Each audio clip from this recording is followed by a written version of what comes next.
فلا أقسم بمواقع النجوم وإنه لقسم لو تعلمون عظيم إنه لقرآن كريم في كتاب مكنون لا يمسه إلا المطهرون تنزيل من رب العالمين.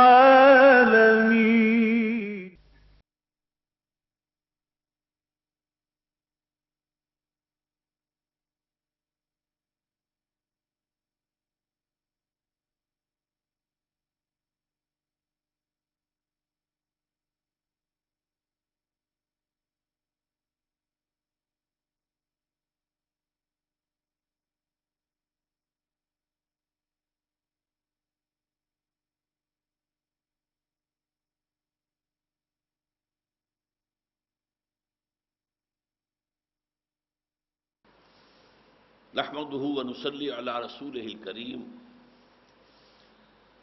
اما بعد فقد قال الله تبارك وتعالى كما ورد في سورة المائدة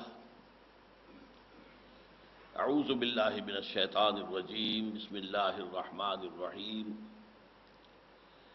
واتل عليهم نبأ ابني آدم بالحق إذ قربا قربانا فتقبل من أحدهما ولم يتقبل من الآخر قال لأقتلنك قال إنما يتقبل الله من المتقين لئن بسطت إلي يدك لتقتلني ما أنا بباسط يدي إليك لأقتلك إني أخاف الله رب العالمين إني أريد أن تبوء باسمي واسمك فتكون من أصحاب النار وذلك جزاء الظالمين فطوعت له نفسه قتل أخيه فقتله فأصبح من الخاسرين فبعث الله غرابا يبحث في الأرض ليريه كيف يواري سوءة أخيه قال يا ويلتى أعجزت أن أكون مثل هذا الغراب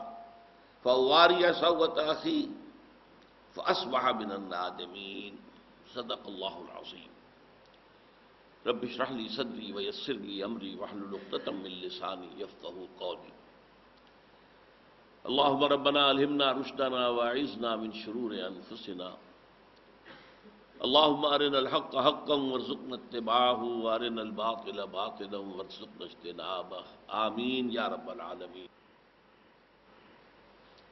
آپ کے علم میں ہے کہ قرآن حکیم میں سورتوں کے جو گروپ ہیں مکی مدنی اور مکی مدنی ملا کر ایک گروپ، تو اس میں جو پہلا گروپ ہے اس کی مکی سورت سورہ فاتحہ ہے، اور مدنیات جو ہیں طویل ترین سورتیں ہیں سورہ بقرہ، آل عمران، نساء اور مائدہ۔ ہم اس کی یہ آخری سورت ہے جس کا کہ مطالعہ کر رہے ہیں۔ 4 رکوع ہم اس سے پہلے پڑھ چکے تھے، ہم شروع کر رہے ہیں 5ویں رکوع سے۔ ان 4 سورتوں میں سورہ بقرہ اور سورہ آل عمران ایک جوڑے کی شکل میں ہے۔ ان کے اندر جو مضامین کی ترتیب اور تقسیم ہے وہ کئی بار میں عرض کر چکا ہوں کہ اس میں ورٹیکل ڈویژن بنتی ہے، لیکن سورہ نساء اور مائدہ جو ہے اس میں اس طرح کی ورٹیکل ڈویژن نہیں ہے، بلکہ 3-4 لڑیاں جو ہیں آپس میں گتھی ہوئی چل رہی ہیں مسلسل۔ ایک لڑی خطاب باہل ایمان، اور اس میں خاص طور پر چونکہ یہ شریعت کی تکمیلی صورتیں ہیں تو شریعت کے احکام۔ دوسری خطاب منافقین، اگرچہ وہاں بھی خطاب ہوتا ہے یا ایھا الذین آمنوا سے، وہاں دیکھنا پڑتا ہے کہ اگرچہ لفظ یہاں بھی یا ایھا الذین آمنوا کے آئے ہیں، لیکن آیا یہ خطاب مومنین صادقین سے ہے یا منافقین سے ہے؟ اس لیے کہ منافق جو ہے وہ کوئی لیگل اینٹی نہیں ہے۔ لیگل اینٹیز 2 ہیں، مسلم، غیر مسلم یا کافر، بس۔ اب مسلمانوں میں وہ بھی ہوں گے جو صادق الایمان ہوں گے، گہرے ایمان والے ہوں گے، پختہ ایمان والے ہوں گے، اور کچھ مزمحل بھی ہوں گے، کمزور بھی ہوں گے، ضعفاء بھی ہوں گے، اور پھر اس سے آگے جا کر کچھ منافقین بھی ہوں گے۔ تو حضور کا اپنا معاشرہ بھی اس سے خالی نہیں تھا، منافقین موجود تھے۔ آئندہ جب بھی کبھی منہاج نبوی کے اوپر کوئی دعوت اٹھے گی تو یہ تینوں جو ہے طبقات ہمیشہ موجود رہیں گے۔ تو ان میں یہ ہوتا ہے کہ کچھ آیتیں آ گئیں اہل ایمان سے خطاب پر، کچھ آیتیں آ گئیں اہل کتاب سے خطاب پر، کچھ آیتیں آ گئیں منافقین سے خطاب پر۔ یہ حصہ جو ہم پڑھ رہے ہیں یہ 27ویں آیت سے شروع ہو کر 40ویں آیت تک اہل ایمان سے خطاب ہے۔ اہل ایمان سے خطاب میں آپ کو معلوم ہے، میں نے عرض کیا کہ ایک تو شریعت کے احکام، پھر وہ ایک نظام جو دینا مقصود ہے، نظام عدل و قسط، معاشرہ جو ہے کن اصولوں پر استوار کیا جائے، عدل اور انصاف کے کیا بنیادیں ہوں، یہ ایک دوسرا اہم مضمون ہے۔ اس کے ضمن میں انسانی خون کا ناحق بہانا یہ بہت بڑا جرم ہے، بلکہ ہمارے مطالعہ قرآن حکیم کے منتخب نصاب میں جو سورہ الفرقان کا آخری رکوع شامل ہے اس میں 3 گناہوں کا ذکر کیا گیا ہے، گویا کہ کبر الکبائر، تمام کبیرہ گناہوں میں سب سے بڑی۔ پہلے شرک، یہ انسان کی سوچ کو، انسان کے سارے فکر کو، اس کو بالکل ہی فاسد کر کے رکھ دیتا ہے۔ انسان رہتا ہی نہیں، حیوان بن جاتا ہے، شرف انسانیت سے اپنے آپ کو گویا کہ محروم کر دیتا ہے۔ نمبر 2 ہے قتل ناحق۔ بہت سے حضرات کے ذہن میں وہ آیت آ گئی ہوگی، والذین لا يدعون مع اللہ الہا آخر ولا يقتلون النفس التي حرم اللہ الا بالحق۔ وہ لوگ جو اللہ کے سوا کسی اور الہ کو پکارتے نہیں ہیں، دعائیں نہیں کرتے ہیں، جو بھی دعا کرنی ہے، جو مانگنا ہے، حضور نے فرمایا کہ اگر جوتا باندھنے کا تسمہ بھی مانگنا ہے تو اللہ سے مانگو، کیوں کسی اور انسان کے آگے ہاتھ پھیلاتے ہو سکتا ہے وہ تمہارے ہاتھ پر ہتھیلی پر کچھ رکھ دے، ہو سکتا ہے تھتکار دے، اللہ سے مانگو نا، وہ کسی کے دل میں ڈال دے اور آپ کی بات پوری ہو جائے، از خود کوئی آ کر اللہ کا بندہ آپ کو وہ شے دے جائے گا۔ بہرحال مانگو اللہ سے، دعا کرو اللہ سے۔ والذین لا يدعون مع اللہ الہا آخر ولا يقتلون النفس التي حرم اللہ الا بالحق، اور نہیں قتل کرتے اس نفس کو، اس انسانی جان کو جسے اللہ نے بہت محترم ٹھہرایا ہے مگر حق کے ساتھ۔ وہ حق کیا ہے؟ اگر حربی ہے، کافر، حالت جنگ کا اعلان ہے تو پھر کافر کو قتل کیا جائے گا۔ ایسے ہی نہیں ہے کہ آپ کے اپنے ملک میں کوئی کافر بستا ہے، آپ نے قتل کر دیا، ذمہ ہے اور قتل کر دیا، نہیں۔ حالت جنگ میں حربی کافر جو ہے اس کا خون جائز ہے بہا دینا۔ مسلمان کا 3 شکلوں میں ہوگا۔ قتل عمد کی سزا کے طور پر اگر جو مقتول کے ورثاء ہیں، جیسا کہ ہم پڑھ چکے ہیں تفصیل سے، وہ نہ دیت لینے پر راضی ہوں اور نہ معاف کرنے پر راضی ہوں تو جان کے بدلے جان۔ تیسرے ہے اگر کوئی شادی شدہ مرد یا عورت زنا کرے تو وہ قتل کی بہت تکلیف دہ شکل جو ہے رجم، پتھر مار مار کر ان کو ہلاک کیا جائے۔ چوتھے یہ کہ کوئی شخص مرتد ہو جائے اس کو قتل کیا جائے، یا تو وہ بھاگ جائے، ملک سے نکل جائے، آپ کے پکڑ میں نہ آئے، وہ بات دوسری ہے، ورنہ مرتد کا قتل واجب ہے۔ تو مرتد کی سزا قتل اور زانی شادی شدہ یا زانیہ کی سزا رجم، یہ ان کے حلق سے نیچے نہیں اترتی۔ تو بہت سے دانشور ہمارے ہاں ایسے ہیں جو اس کے خلاف لکھ رہے ہیں۔ نہ صرف یہ کہ جدید دانشور، بلکہ ہمارے ہاں قدیم طرز پر تعلیم یافتہ بعض علماء جو یہاں تک کہ وہ مفسر ہونے کے مقام کو پہنچ گئے، ان کے حلق سے بھی یہ چیزیں نہیں اترتی، کڑوی گولیاں ہیں۔ بہرحال قتل ناحق میں آپ کو بتا رہا تھا کہ ان 4 کے سوا کافر حربی ہو جس سے جنگ کا اعلان ہو۔ نمبر دو، قتل عمد، جان بوجھ کر قتل کیا گیا، قتل خطا نہیں، قتل عمد۔ یہ نہیں کہ آپ نے گولی چلائی تھی ہرن پر لگے کسی اور کو جا کر، قتل خطا ہے۔ تیسرے یہ کہ زانی، شادی شدہ یا زانی یا قتل رجم کے ذریعے۔ چوتھے قتل مرتد۔ آپ دیکھ رہے ہیں ہمارے یہاں کیا ہو رہا ہے۔ ایک شخص مرتد ہو گیا افغانستان میں، عبد الرحمان نامی، وہ مرتد ہو گیا اور اس کو قاضی اور قضات جو وہاں کا اس نے سزا دے دی کہ اس کو قتل کیا جائے۔ اب ایک طوفان مچ گیا، پوری دنیا میں چیمیں گوئیاں شروع ہو گئی۔ وہ دباؤ پڑا کہ پہلے تو یہ دھوکہ دیا کہ ابھی ہم ذرا تحقیق کریں گے کہ وہ پاگل تو نہیں ہے۔ اس کے پاس اس تحقیق کا بھی کوئی نتیجہ سامنے نہیں آیا، وہ خاموشی سے اس کو اٹالین ایمبیسی میں بھیجا اور وہاں سے آگے وہ چلا گیا اٹلی۔ یہ ہمارا حال ہے شریعت کے نفاذ کے سلسلے میں۔ بہرحال یہ قتل کا معاملہ جو ہے اس کی دو شکلیں ہیں۔ ایک قتل ہے ایک فرد کا قتل کیا جانا، ایک اس سے بھی بہت بڑی شکل ہے محاربہ جسے کہا گیا ہے۔ کوئی گروہ کھڑا ہو جائے منظم اور وہ اسلامی حکومت کو چیلنج کرے، وہاں کے امن و امان کو غارت کرے، فساد مچائے، توڑ پھوڑ کرے، تخریب کرے، راستے مسدود کر دے، لوگوں کو قتل بھی کرے، لوٹ مار کرے، یہ جو ہے اسے محاربہ کہا گیا ہے۔ ان دونوں قسم کی قتل ہے ان کے بارے میں ہدایات اس رکوع میں آ رہی ہیں۔ اور یہ قتل جو انفرادی ہے اس کی شناعت کو ظاہر کرنے کے لیے کہاں سے بات شروع کی گئی؟ حضرت آدم علیہ السلام اور ان کے دو بیٹوں سے۔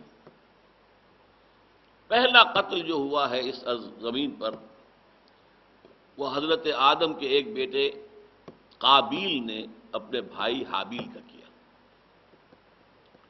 قابیل کو تورات میں لکھا جاتا ہے قائن، کین یا قائن، قرآن میں حدیث میں وہ قابیل ہے۔ حابیل کو ایبل لکھتے ہیں، وہ ABEL۔ یہ دو بھائی تھے۔ اب ان میں کیا نزاع ہوا، کیا جھگڑا ہوا، اس کی کچھ تفصیل آئی ہے بعض روایات کے اندر، کہ بیان یہ کیا گیا ہے کہ وہاں اصل میں یہ طے تھا کہ چونکہ حضرت آدم کی اولاد میں ابھی جو بیٹے اور بیٹیاں ہیں وہ سب آپس میں بھائی بہن ہیں، ان کے رشتے کیسے ہوں، شادی کیسے ہو، اور شادی نہ ہو تو نسل کیسے چلے گی؟ لہذا شریعت نے قانون یہ دیا اس وقت کے لیے عارضی طور پر کہ حضرت حوا کو حمل ہوتا تھا تو ہر وضع حمل پر جڑواں پیدا ہوتے تھے، ایک بھائی ایک بہن، ایک بھائی ایک بہن، ایک بھائی ایک بہن۔ تو ایک ہی حمل سے پیدا ہونے والے وہ بھائی اور بہن تو حقیقی بھائی بہن کی طرح شمار ہوتے تھے جن کے ماں بہن نکاح نہیں ہو سکتا۔ لیکن یہ کہ ایک حمل سے پیدا ہونے والا بھائی، بیٹا، اور دوسرے حمل سے پیدا ہونے والی بیٹی، ان دونوں کا آپس میں نکاح ہو سکتا تھا تاکہ بات جو ہے آگے نسل انسانی کی چل سکے۔ اب ہوا یہ کہ قابیل بڑا تھا، اس کے ساتھ جو بہن جس کی ولادت ہوئی ہے وہ ذرا خوبصورت تھی۔ حابیل بعد میں پیدا ہوا، اس کے ساتھ جو بہن پیدا ہوئی وہ کچھ اتنی خوبصورت نہیں تھی یا بدصورت تھی، واللہ عالم۔ اب قابیل بضد ہو گیا کہ میں نے تو اس سے شادی کرنی ہے، اپنی بہن سے جو میرے ہی ساتھ پیدا ہوئی۔ ظاہر بات ہے کہ اس وقت کی شریعت اور اللہ کے احکام کے خلاف تھا۔ اس کے ضمن میں پھر حضرت آدم کے سامنے معاملہ آیا۔ حضرت آدم نے یہ فیصلہ کیا اس روایت کی روح سے، مجھے اس کے ماننے میں تأمل ہے، وہ میں بیان کروں گا، کہ حضرت آدم علیہ السلام نے فیصلہ کیا کہ تم دونوں کچھ قربانی پیش کرو اللہ کی جناب میں، جس کی قربانی قبول ہو جائے گی اسے وہ بیٹی دے دی جائے گی جو قابیل کے ساتھ پیدا ہوئی تھی اور نسبتاً خوبصورت تھی۔ اس پر سارا معاملہ ہوا ہے، قربانی پیش کی گئی، ایک کی قربانی قبول ہو گئی، دوسری کی نہیں ہوئی۔ اب اس پر بجائے اس کے کہ معاملے کو وہ تسلیم کر دیتا، وہ اب اور اس کے اندر حسد کی آگ جو ہے وہ بھڑک اٹھی، اس میں جلا وہ، اور اس نے کہا میں تو تمہیں قتل کر کے رہوں گا، حابیل سے کہا۔ اس روایت کو تسلیم کرنے میں جو چیز مجھے رکاوٹ معلوم ہوتی ہے وہ یہ ہے کہ جب آدم کی شریعت میں یہ فیصلہ تھا کہ ایک ہی حمل میں پیدا ہونے والا بیٹا اور بیٹی آپس میں نکاح ان کا نہیں ہو سکتا، وہ حقیقی بھائی بہنوں کے طرح شمار ہوں گے، تو حضرت آدم سے کیسے ممکن تھا یا کیسے میں یہ تسلیم کروں کہ انہوں نے بجائے اس کے کہ طاقت کے ساتھ اس فیصلے کو وہ نافذ کرتے اور قابیل کو جھکنے پر مجبور کرتے کہ تم اپنی بات جو ہے اسے باز آ جاؤ، تو انہوں نے اسے ایک اور چیز پر جو ہے منحصر قرار دے دیا۔ واللہ عالم، یہ میرا اپنا ایک ذہنی خیال ہے کہ جس کے مطابق ہو سکتا ہے جھگڑا کوئی اور ہو، یہ بھی ہو سکتا ہے کہ یہ بھی بیچ میں موجود ہو، لیکن یہ کہ یہ میں نہیں ماننے کو تیار کہ محض اسی وجہ سے ساری بات ہوئی ہے، کوئی اور جھگڑا بھی ہو سکتا ہے جس کو طے کرنے کی یہ شکل جائز ہو۔ واللہ عالم۔ تو وَاتْلُ عَلَيْهِمْ نَبَأَ ابْنَيْ آدَمَ بِالْحَقِّ، ان کو سنائیے۔ تلا یتلو کے بعد جب علا آ جائے تو سنانا، تلا وہ پڑھنا، اور تلا علا کسی پر پڑھ کر سنانا۔ وَاتْلُ عَلَيْهِمْ، ان کو سنا دیجیے اے نبی صلی اللہ علیہ وسلم۔ نبأ ابنَيْ آدم بالحق، آدم کے دو بیٹوں کا اہم واقعہ۔ نبا اصل میں کہتے ہیں بہت بڑے واقعے کو، اہم واقعے کو۔ یہ اس اعتبار سے اہم ترین واقعات میں سے ہے کہ اس سے روئے ارضی پر انسانی خون کے بہانے کا سلسلہ شروع ہوا ہے۔ تو اب گویا کہ جو بھی خون ہوتا ہے اس کا گناہ کا حصہ جو ہے قابیل کے ساتھ بھی اس کو بھی ملے گا، وہ ہے اس کا موجب۔ بالحق، یہ بڑا پیارا لفظ آیا ہے، حق کے ساتھ سنا دیجیے۔ کی وجہ یہ ہوتی ہے کہ ایک ہوتی ہے قصہ گوئی، بس ایک واقعہ بیان کر دیا، ایک ایسے اس طور سے بیان کرنا کہ اس میں جو حکمت ہے وہ واضح ہو جائے۔ قرآن قصوں کی کتاب تو نہیں ہے، قرآن محض تاریخ کی کتاب بھی نہیں ہے، تو یہ بہت بڑا اور نمایاں فرق ہے۔ بائبل میں بھی یہ چیزیں بیان ہوئی ہیں، یہ ایبل اور کین، اس کے سارے معاملات جو ہیں بائبل میں بھی ہیں، لیکن ان کو پڑھا جائے اور قرآن کے اس چند آیات کو پڑھا جائے تو زمین و آسمان کا فرق معلوم ہوتا ہے۔ یہاں تلقین ہو رہی ہے تقویٰ کی، یہاں پر جو اصل شے ہے انسان کے لیے کہ جو اس کی نجات اور اس کی کامیابی کے لیے لازم ہے، اسے نمایاں کیا جا رہا ہے۔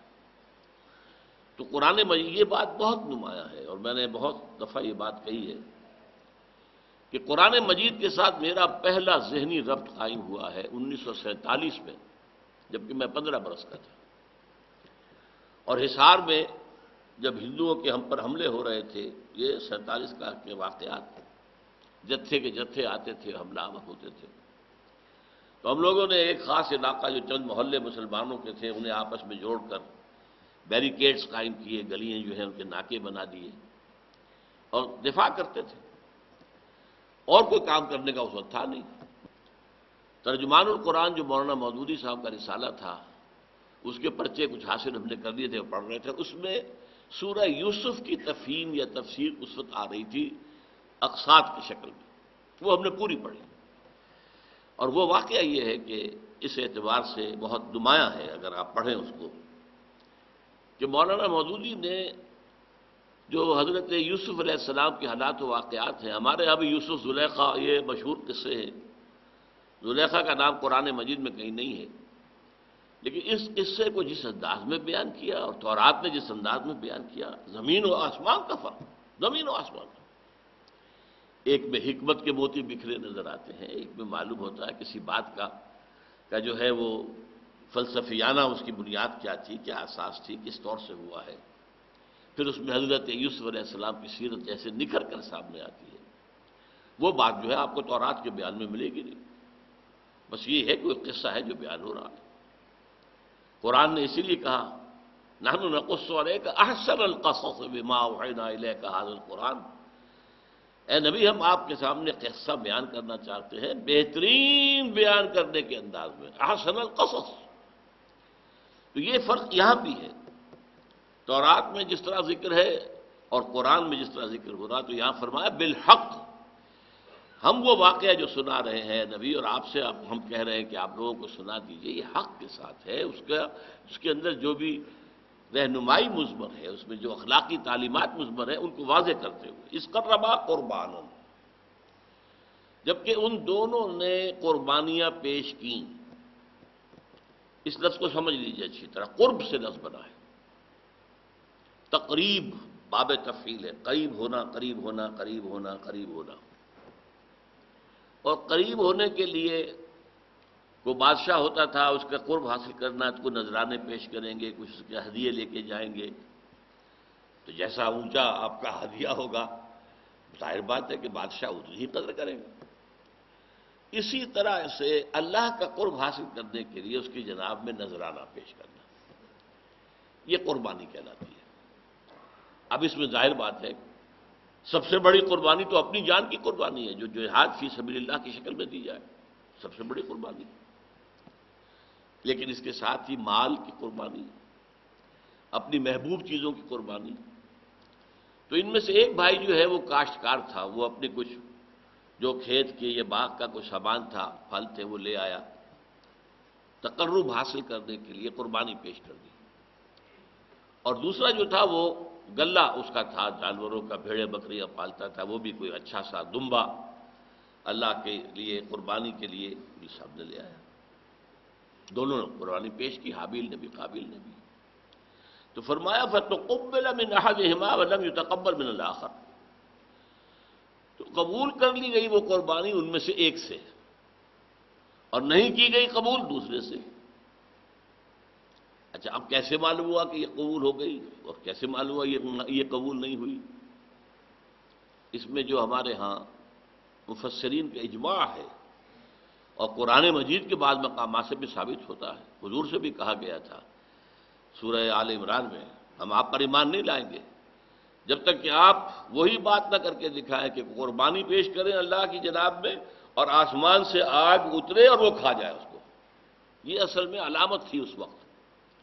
یوں سمجھ لیجئے، میں اسے اس طرح کہا کرتا ہوں ذرا لائٹ موڈ میں، ابھی نوع انسانی عہد طفولیت میں تھی، تو ایک بچے کو کھلونے چاہیے ہوتے ہیں کھیلنے کے لیے، اس سے ذرا آگے ہو جاتا ہے آدمی تو کچھ آپ اس کو پڑھاتے ہیں، لیکن حکمت نہیں پڑھا سکتے اسے، کچھ آپ الفاظ پڑھا دیے، کچھ یہ پڑھ لو، کچھ یہ پڑھ لو، تو یہ تدریجاً ہوتا ہے۔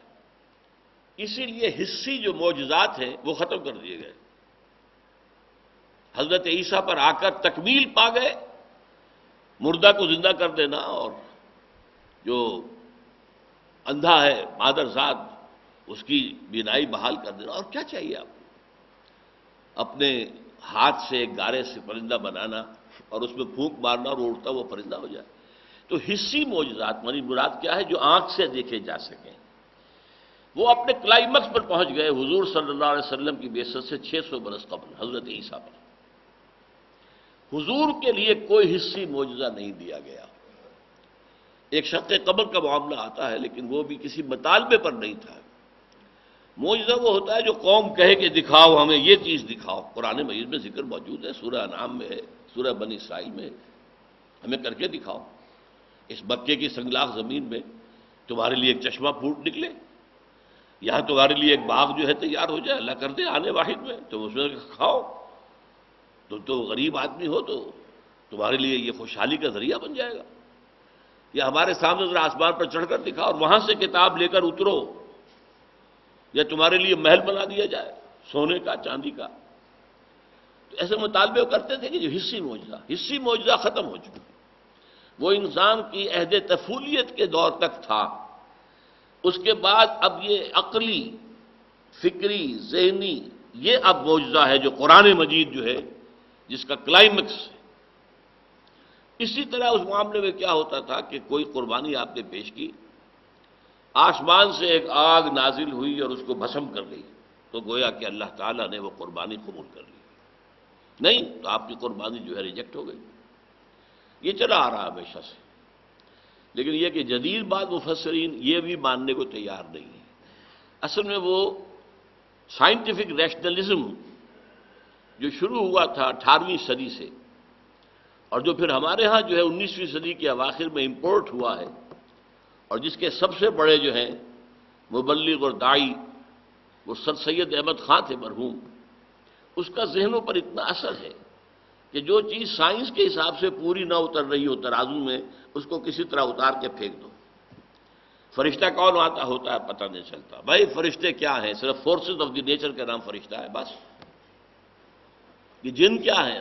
بھائی کوئی علیحدہ مخلوق نہیں ہے. یہ جو مشتعل مزاج قسم کے جنگلی وحشی لوگ ہوتے ہیں وہ جن ہے. اور اس کو جو کہا گیا کہ آگ سے پیدا کیا گیا وہ اس وجہ سے کہ وہ مشتعل ہو جاتے ہیں فوراً. ایک انسان ہوتا ہے، مہذب انسان ہوتا ہے تو وہ بات سنتا ہے، دلیل دیتا ہے، دلیل سنتا ہے. اور ایک وہ ہے کہ جو فوراً غصے میں آگ بگولا ہو گیا اور لڑنے پہ مرنے پہ آمادہ ہو گیا. تو یہ جو اس طرح کے لوگ ہیں اجٹ گنوار وہ جن ہیں وغیرہ وغیرہ.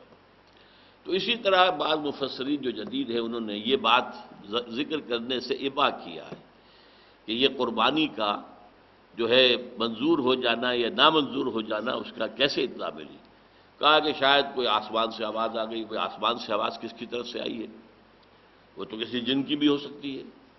لیکن واقعہ یہ ہے کہ یہ جب تک کہ ایسا اہم معاملہ تو اس میں تو جب تک یہ کہ خاص حصی بات نہ ہو. اور ابھی وہ انسان کا عہد طفولیت ہے، وہ حسیات ہی کا عادی ہے.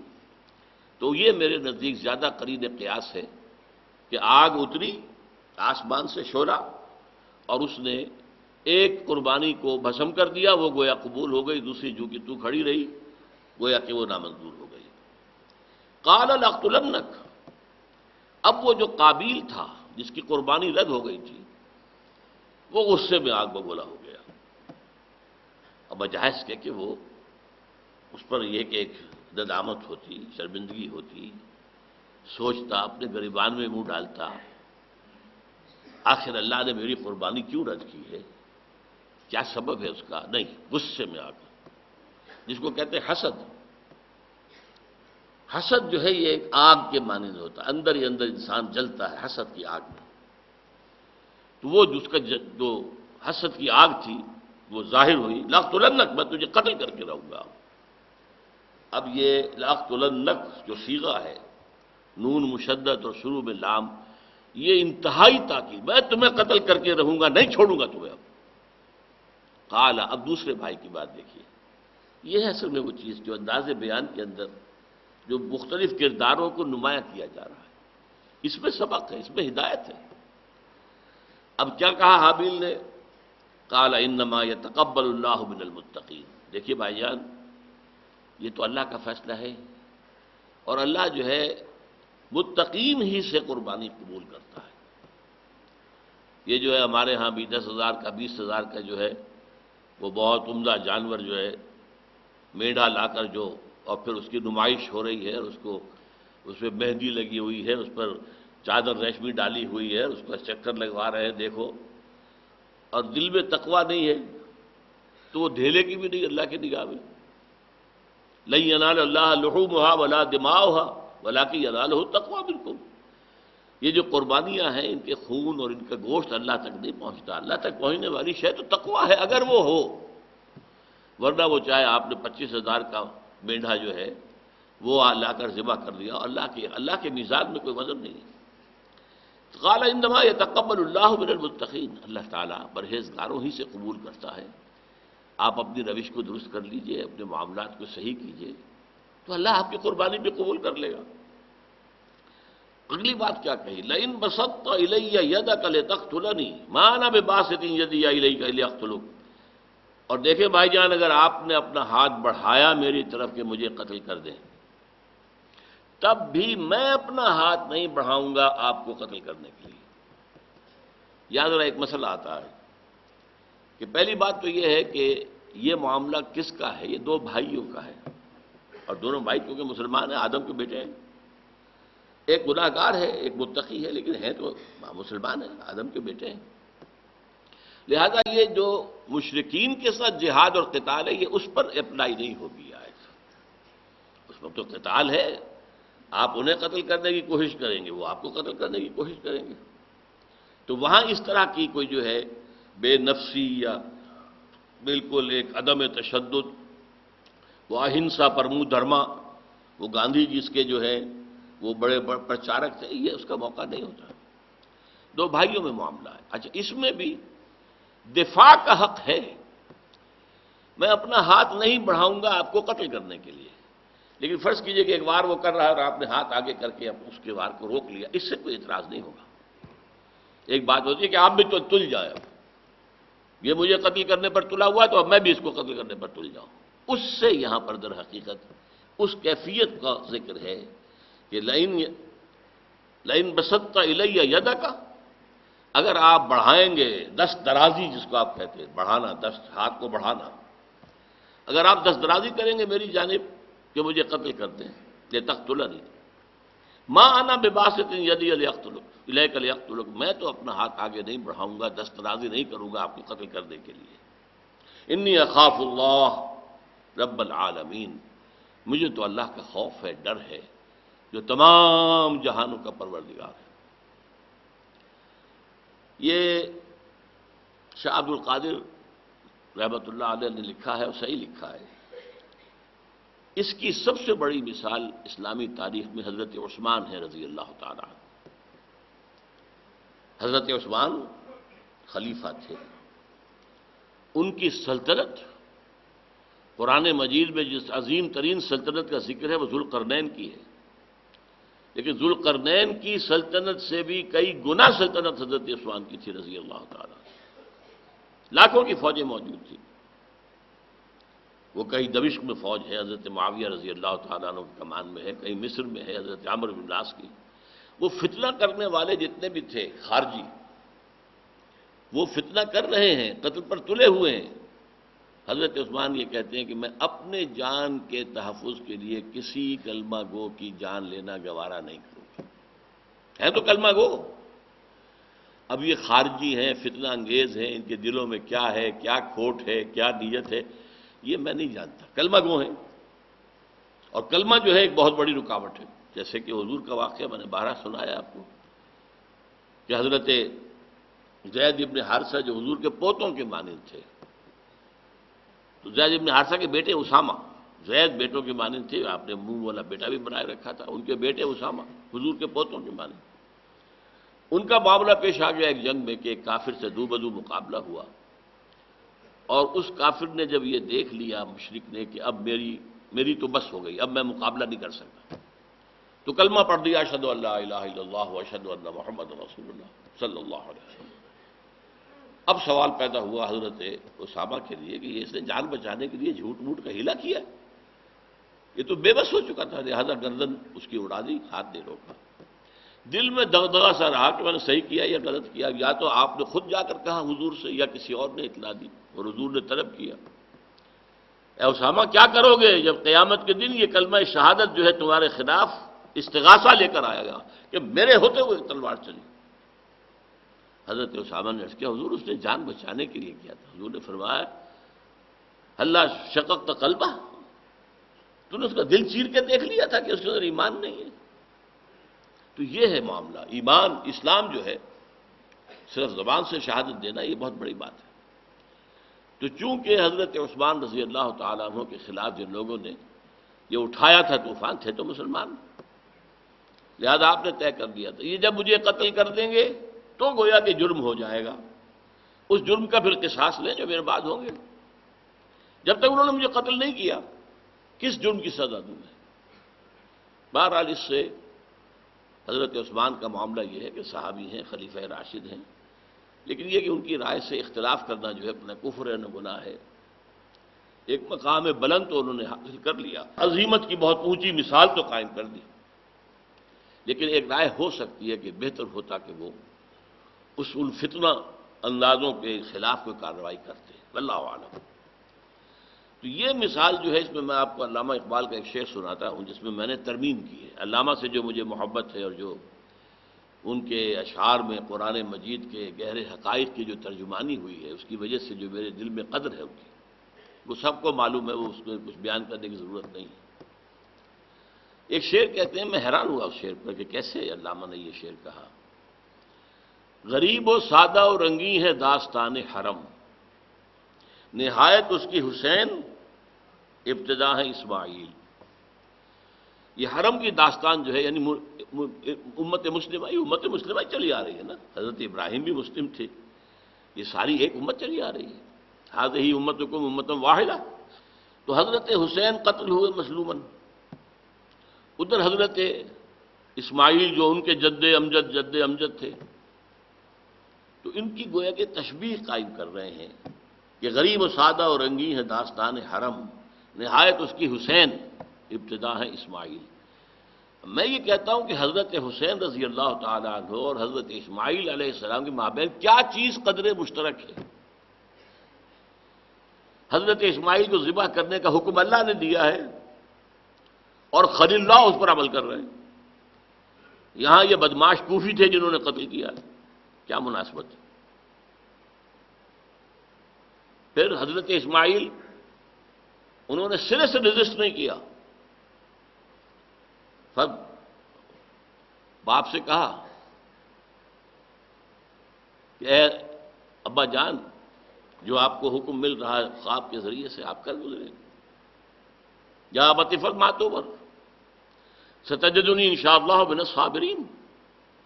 یہاں حضرت حسین جنگ کر رہے ہیں، پوری شجاعت کے ساتھ، بہادری کے ساتھ جنگ کرتے ہوئے جام شہادت نوش کیا۔ پھر حضرت اسماعیل شہید نہیں ہوئے، ذبح نہیں ہوئے، وہ ہو گئے۔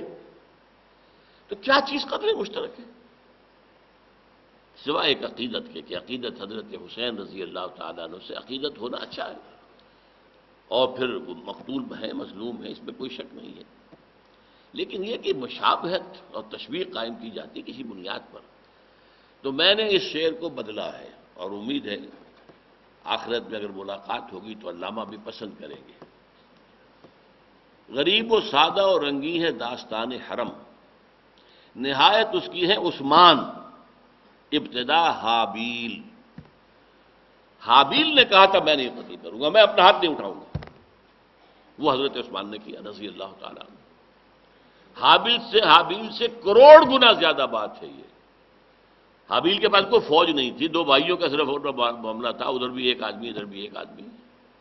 یہاں یہ ہے کہ فوج ہے لاکھوں کی اور اپنی طاقت استعمال نہیں کر رہے، تو نہایت اس کی ہے عثمان۔ اس سے اونچی بات تو ہو سکتی ہی نہیں، ناممکن ہے۔ میں نے کہا نا کہ یہ عظیمت کا ایک وہ بہت اونچا مقام حضرت عثمان نے حاصل کر لیا، کوئی شک ہی نہیں اس میں۔ لیکن یہ کہ اس کی مناسبت بنتی ہے حابیل کے ساتھ، اور یہ بات جو ہے شاہ عبد القادر دہلوی رحمۃ اللہ علیہ نے لکھی ہے کہ یہ مثال حضرت عثمان رضی اللہ تعالیٰ عنہ پر ثابت ہوتی ہے۔ انی ارید ان تبوء باسمی و اسمک فتکون من اصحاب النار۔ حابیل یہ بھی کہہ رہے ہیں کہ میرا ارادہ اب یہ ہے جب تم تولی گئے ہو کہ تم اپنے گناہ کا بوجھ بھی اٹھاؤ اور میرے گناہوں کا بوجھ بھی اٹھاؤ۔ تم مجھے مظلوم القتل کر دو گے، میرا کوئی جرم نہیں ہے، میں نے تمہیں کوئی نقصان نہیں پہنچایا ہے، میں نے تمہارے خلاف کوئی اقدام نہیں کیا ہے، تو جو مظلوم ہوتا ہے مقتول بغیر کسی سبب کے قتل کر دیا جائے تو اس کے گناہ کا بوجھ جو ہے وہ قاتل کے اوپر چلا جاتا ہے، گناہوں کا۔ تو میں تو یہ سودا کروں گا، تو مجھے قتل کر دو گے، ٹھیک ہے، تو میرے گناہ کا بوجھ بھی اٹھائے پھر نہ، پھر قیامت کے دن۔ انی ارید ان تبوء باسمی و اسمک فتکون من اصحاب النار، پھر تم جہنمی ہو جاؤ گے۔ وذالک جزاء الظالمین، اور یقیناً یہی بدلہ ہے ظالموں کا۔ فطوعت له نفسه قتل اخیہ فقتلہ فاصبح من الخاسرین۔ اب یہاں بھی بہت اہم لفظ آ گیا، طوعت، یہ باب تفعیل سے، جس میں ایک کام ہوتا ہے تدریجاً تدریجاً تدریجاً، تکرار تکرار تکرار، یہ وہ ہے اصل میں کیفیت کہ جو انسان کے اندر پیدا ہوتی ہے گناہ کے ارتکاب سے قبل۔ نفس لوامہ روکتا ہے، دیکھو مت کرو، یہ غلط کام ہے۔ نفس امارہ کہتا ہے حسد کے آگ میں جو جل رہا ہے کرو، مارو اس کو، قتل کرو اس کو۔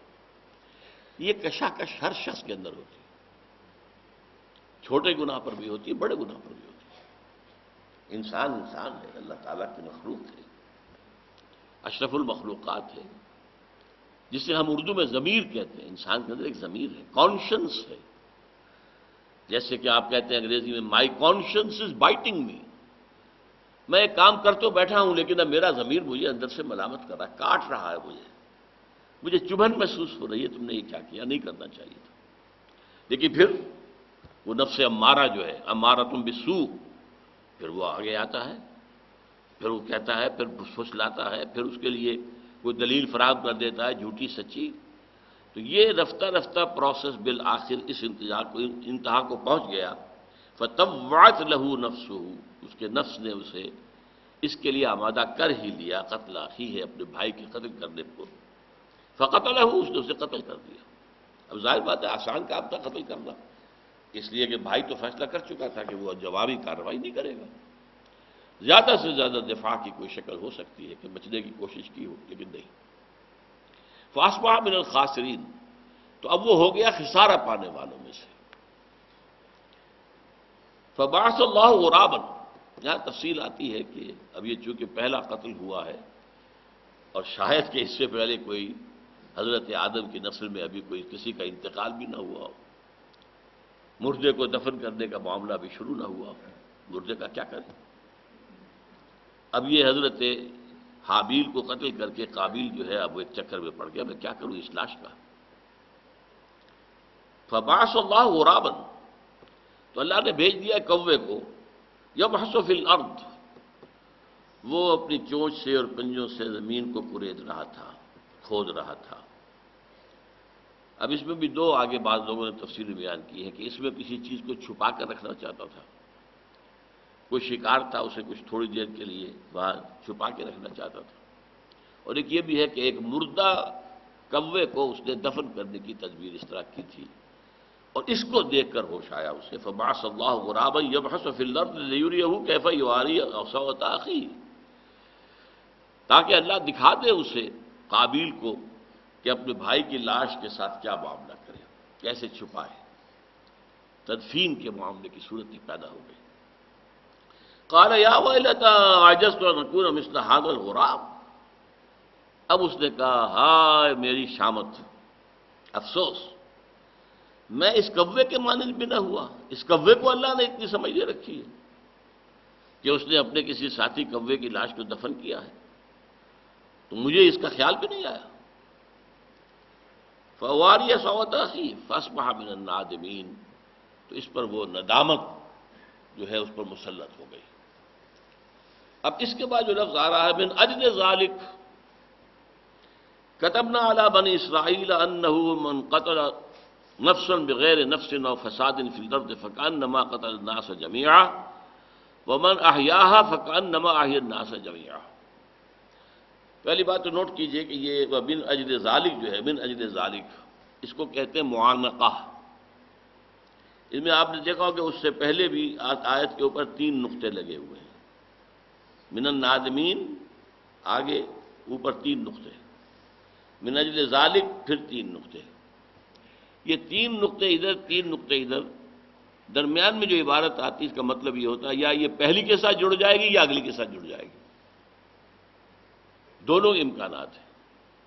یعنی یہ بات کہ وہ نادم ہو گیا من اجل ذالک، اس بات پر نادم ہوا، بدبخت کو اب بھی اپنے جرم کا احساس نہیں ہوا ہے، بلکہ اپنے اس کوے سے بھی کمتر ہونے کا احساس جو ہوا ہے اس پر جو ہے وہ ندامت اس کو ہوئی ہے۔ ایک معنی یہ ہوں گے من اجل ذالک فاصبح من النادمین، اس بنا پر وہ ندامت کرنے والوں میں سے ہو گیا۔ لیکن دوسرا پہلو قوی تر ہے، اور وہ جو میں نے پورا پس منظر بیان کیا تھا اس کے ساتھ مطابقت رکھتا ہے۔ قتل نفس جو ہے، انسانی جان کا قتل کر دینا، خون بہا دینا، جیسا کہ میں نے آپ کو بتایا تھا سورہ الفرقان کی آیت کے حوالے سے، شرک کے بعد سب سے بڑا گناہ ہے۔ اس کی وجہ کیا ہے؟ یہ جو تمدن ہے ہمارا، مل جل کر رہتے ہیں، انگریزی میں کہتے ہیں گریگوریس اینیمل ہے انسان، مل جل کر رہتا ہے شہروں میں، آبادی میں، گاؤں میں۔ اس کی بنیاد ہی اس پر ہے کہ ایک دوسرے کی جان کا احترام کیا جائے۔ اگر ایک دوسرے کو چیر پھاڑنے کا معاملہ ہو تو پھر مل کر کیسے رہیں گے؟ تمدن کیسے وجود میں آئے گا؟ انسانی آبادیاں کیسے وجود میں آئیں گی؟ یہ تمدن کی جڑ کاٹ دینے والی بات ہے، انسانی تمدن۔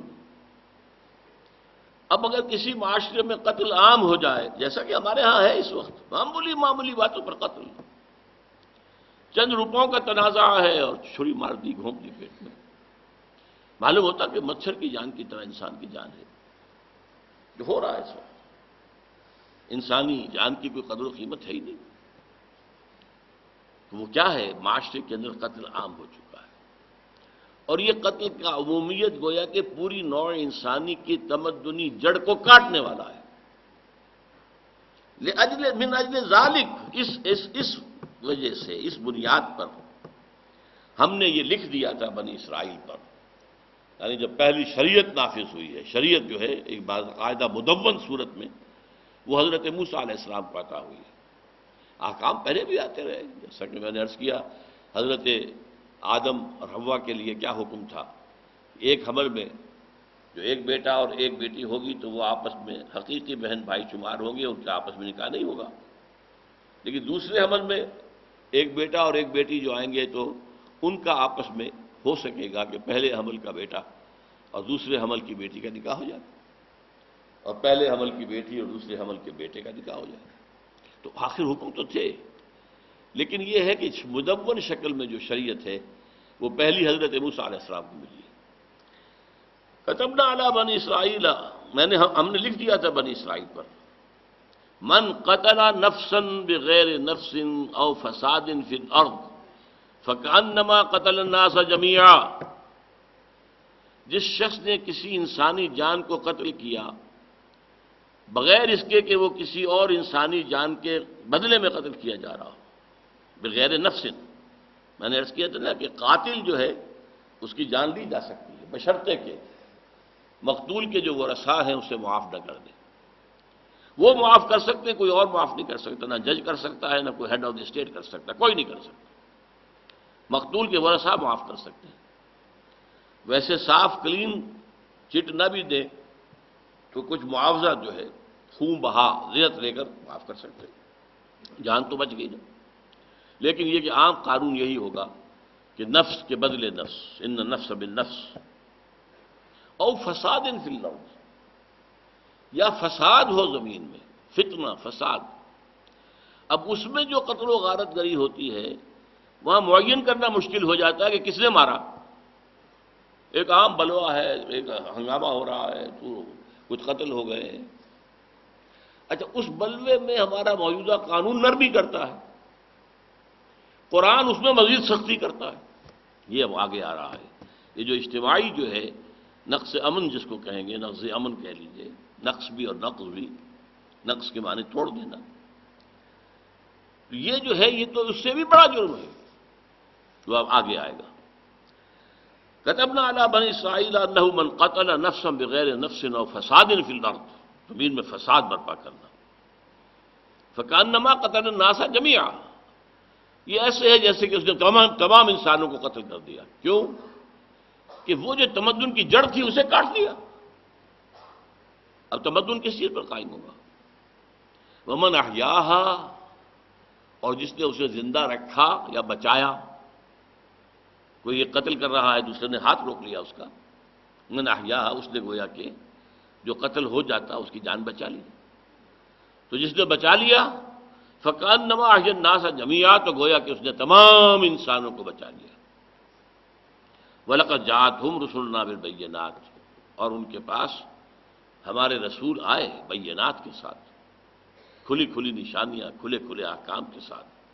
ثم ان کثیرا منهم بعد ذلك في الارض لمسرفون، پھر بھی ان میں سے بہت سے لوگ وہ ہیں، اس سب کے باوجود کہ ہم نے کتابیں نازل کر دی، ہم نے شریعت نازل کر دی، ہم نے نبی بھیجے، رسول بھیجے، اس کے بعد بھی زمین میں بہت سے وہ لوگ ہیں جو زمین میں فساد مچاتے ہیں، اسراف کرتے ہیں، زیادتیاں کرتے ہیں، تعدی کرتے ہیں۔ اب وہ اگلا اجتماعی معاملہ آ رہا ہے۔ انما جزاء الذین یحاربون اللہ ورسولہ ویسعون فی الارض فسادا، لفظ فساد جو اوپر بھی آیا تھا اب یہاں آ گیا۔ یقیناً وہ لوگ جو محاربہ کرتے ہیں اللہ اور اس کے رسول سے، حرب کے معنی جنگ، محاربہ باب مفعلہ، چیلنج کرنا، کہیں بغاوت ہے۔ اللہ اور اس کے رسول سے مراد اسلامی حکومت، اسلامی حکومت جو اللہ کا حکم نافذ کرتی ہے اور رسول کے حکم پر چلتی ہے، وہ گویا کہ قائم مقام ہے اللہ اور اس کے رسول کی۔ تو جو لوگ اللہ اور اس کے رسول کے ساتھ محاربہ کرتے ہیں، یعنی اسلامی حکومت کے خلاف چیلنج کر رہے ہیں، بغاوت کر رہے ہیں، فتنہ اٹھا رہے ہیں، زکوٰۃ نہیں دیں گے، اس کے اوپر محاربہ ہوا، جنگ ہوئی۔ اسی طریقے سے کسی علاقے کے اندر فتنہ ہو گیا، فساد ہو گیا، قتل و غارت بھی ہو گئی، تو یہ جو ہے سب کوئی راستے مسدود کر دیے گئے، روک دیے گئے، تو ہوتا رہتا ہے، آج کل دنیا کے اندر ہوتا ہے۔ انما جزاء الذین یحاربون اللہ ورسولہ ویسعون فی الارض فسادا، وہ چاہتے ہیں زمین میں فساد پیدا کر دینا، وہ جو بھی اللہ اور اس کے رسول کے نام پر حکومت قائم ہے اس کو درہم برہم کرنا چاہتے ہیں، فساد اس کے اندر پیدا کرنا چاہتے ہیں۔ اب ان کی سزا کیا ہے؟ ان یقتلوا او یصلبوا او تقطع ایدیہم وارجلہم من خلاف او ینفوا من الارض۔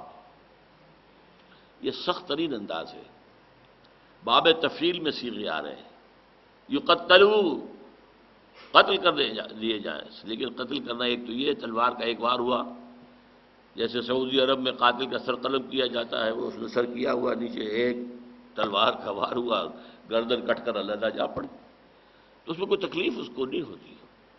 وہ قتل سے پہلے جو خوف ہے، یہ ہے، وہ اپنی جگہ پر ہے، لیکن قتل کے عمل میں کوئی تکلیف نہیں۔ یا آج کل جیسے ویسٹ میں ہو رہا ہے، آپ نے کرسی پر بٹھا دیا، وہ بیٹھا کرسی کے اوپر، اچانک وہ بٹن دبایا اور گیا، اسے کوئی تکلیف نہیں ہوتی۔ یہاں تقتیل ہے، تکلیف دے دے کر مارو اسے، یعنی اس کے اندر یہ مفہوم بھی ہو سکتا ہے اس کے ٹکڑے کرو، اس لیے کہ اسلام میں سزاؤں کے معاملے میں جو فلسفہ ہے وہ عبرت انگیزی ہے۔ لوگ دیکھیں، زانی جو ہے غیر شادی شدہ، اس کی سزا جو 100 کوڑے ہے، اس میں حکم آیا ہے سورہ نور کے اندر کہ اہل ایمان کا گروہ دیکھے اپنی آنکھوں سے کوڑے لگتے ہوئے اور اس آدمی کی چیخیں نکلتے ہوئے دیکھیں، تاکہ ان کے اندر جو ہے وہ ایک عبرت پذیری پیدا ہو جائے، اس کام کے لیے کوئی خیال تک پھر دل میں نہ آنے پائے ان کے۔ تو اس لیے یقتلوا، ٹکڑے ٹکڑے کر دیے جائیں یا تکلیف دے دے کر مارا جائے۔ اس یقتلوا ہی کی ایک شکل رجم کی بھی ہے، پتھر مار مار کے۔ اب کوئی پتھر کہیں لگ گیا ہے، کوئی کہیں لگ گیا ہے، کوئی کہیں لگ گیا، ادھر سے بچا رہا ہے، وہ ادھر سے بچا رہا ہے، پتھر لگ رہے ہیں، پتھر مار مار کے جو ہے اور اس کو ختم کر دیا جائے۔ یصلبوا، شریف دے دی جائے۔ اب یہ بھی بڑی تکلیف دہ موت ہوتی ہے، لٹکا دیا، مر رہے، سسک رہے، کچھ خون نکل رہا ہے، فوری موت نہیں ہوتی، یہ پھانسی نہیں ہے، سلیب بالکل مختلف ہے۔ پھانسی تو یہ ہے کہ آپ نے کھڑا کیا ہے، اوپر کنٹوپ باندھ دیا ہے، اس کے بعد تختہ کھینچا ہو گیا، اس کے بعد اس کا جسم جو ہے ذرا پھڑکتا ہے، اسے کیا پتا میرا جسم پھڑک رہا ہے، وہ تو گیا۔ اس اعتبار سے ایک سزا ہے صرف یہ کہ ایک جان لے لی جائے۔ یہاں صرف جان سے ہمیں کوئی بغض نہیں تھا، ہم تو اس سزا کے ذریعے سے لوگوں کے اندر ایک دہشت پیدا کرنا چاہتے ہیں، جرم کے خلاف دہشت، جرم کے خلاف جو ہے انسان کے اندر جو ہے خوف پیدا ہو جائے اور اس کے لیے اس کے عبرت پذیری کا سامان ہو جائے۔ اور تقطع ایدیہم وارجلہم من خلاف، یا ان کے کاٹ ڈالے جائیں ہاتھ اور پاؤں مخالف سمت سے، دایاں پاؤں کاٹو، بایاں ہاتھ کاٹو اور پھینک دو اسے، اب دھوپ میں پڑا ہوا جل رہا ہے، سڑ رہا ہے، یہ تکلیفیں دینے کا۔ او ینفوا من الارض، یا ایک شکل یہ بھی ہے کہ انہیں زمین سے ملک بدر کر دیا جائے، انہیں نکال دیا جائے۔ اسی کی ایک صورت یہ قرار دی ہے فقہا نے کہ جیل میں ڈال دیا جائے، وہ بھی ینفوا من الارض، معاشرے سے کٹ گیا، اور یہ کتنی جیل ہو یہ علیحدہ مسئلہ ہے، لیکن یہ بھی ایک شکل ہو سکتی ہے اس کی، ینفوا من الارض۔ ذالک لہم خزی فی الدنیا، یہ چیز ان کے لیے دنیا میں رسوائی بنے گی، وَلَهُمْ فِي الْآخِرَةِ عَذَابٌ عَظِيمٌ، اور اسی پر بس نہیں ہو جائے گی، معاملہ اسی پر ختم نہیں ہو جائے گا، بلکہ ان کے لیے آخرت میں عذاب عظیم ہے، بہت بڑا عذاب۔ البتہ اس میں ایک بات جو ہے جو دوسرے جرائم سے مختلف ہے، کسی نے چوری کی ہے، حد ہے، ہاتھ کاٹو، بشرطے کہ ساری شرطیں پوری ہو جائیں۔ اب اگر فرض کیجئے کہ وہ توبہ کر رہا ہے، تو معافی مانگ رہا ہے، توبہ بھی کی ہے، یا اس نے آپ گرفتار ہونے سے پہلے توبہ کر دی ہے، اس سے وہ سزا دی جائے گی اس کی، اس توبہ کی وجہ سے وہ اللہ کے ہاں کی سزا سے بچ جائے گا، لیکن یہاں تو اس کے اوپر حد جو ہے وہ نافذ کی جائے گی، حد ہے وہ۔ اسی طریقے سے زانی ہے، زانی چاہے اس نے توبہ کر لی ہو، لیکن اب زنا کا ثبوت مل گیا ہے، ثابت ہو گیا، یا خود آ کے اس نے اقرار کر لیا۔ حضور نے جو دو، ایک مرد اور ایک عورت کو رجم کروایا، تو وہ آپ کو معلوم ہے کہ وہ ان کے اقرار کی بنیاد پر تھا، انہیں رجم کیا گیا۔ لیکن جب کسی نے یہ کہہ دیا کہ یہ بڑا بے حیا شخص تھا، یہ بڑی بے حیا خاتون تھی، تو حضور نے کیا فرمایا؟ نہیں، انہوں نے وہ توبہ کی ہے کہ جو تمام مدینے والوں پر تقسیم کر دی جائے تو سب کے نجات کا ذریعہ بن جائے۔ اس سے بڑی بات کیا ہوگی؟ رجم کے لیے اپنے آپ کو پیش کر رہے ہیں، اے اللہ کے رسول، ہم سے وہ خطا ہو گئی ہے، وہ غلطی سرزد ہو گئی ہے، ہمیں پاک کر دیجیے۔ تو یہاں اس کے برعکس بات آ رہی ہے، الا الذین تابوا من قبل ان تقدروا علیہم، سوائے ان کے کہ جو توبہ کرنے اس سے پہلے پہلے کہ تم ان پر قابو یافتہ ہو جاؤ۔ اگر تو تم نے انہیں گرفتار کر لیا پہلے ہی، تو پھر تو یہ سزا ملے گی۔ اگر اس سے پہلے کہ تم ان کے اوپر قابو یافتہ ہو جاؤ، انہیں پکڑ سکو، ان کو شکست دے سکو، اس سے پہلے پہلے توبہ کر لیں، تو پھر یہ ہے فَاعْلَمُوا أَنَّ اللَّهَ غَفُورٌ رَحِيمٌ، تو جان لو کہ اللہ تعالیٰ بھی غفور اور رحیم ہے۔ اس لیے کہ یہ بڑے پیمانے پر ہوتا ہے، تو اگر سب کو قتل کیا جائے گا تو بہت بڑی بات بن جائے گی، تو ایک راستہ نکال دیا گیا ہے۔ اگر ان کے مغلوب ہونے سے پہلے پہلے وہ توبہ کر لیں تو انہیں چھوڑ دیا جائے گا۔ یہ ہے اس محاربے کا قانون جو قرآن مجید نے دیا۔ پہلے ایک انفرادی قتل کا معاملہ، یہ چونکہ بہت کثرت سے ہوتا ہے معاشرے میں، اس پر تفصیل سے گفتگو کی گئی ہے۔ یہ محاربہ جو ہے عام طور پر نہیں ہوتا، خاص حالات میں ہوتا ہے، اس پر بھی اس کی سزا بیان کر دی گئی، لیکن یہ حد نہیں ہے، یہ تعزیرات کے دائرے میں آتی ہے چیز۔ بارک اللہ لی ولکم فی القرآن العظیم ونفعنی وإیاکم بالآیات والذکر الحکیم۔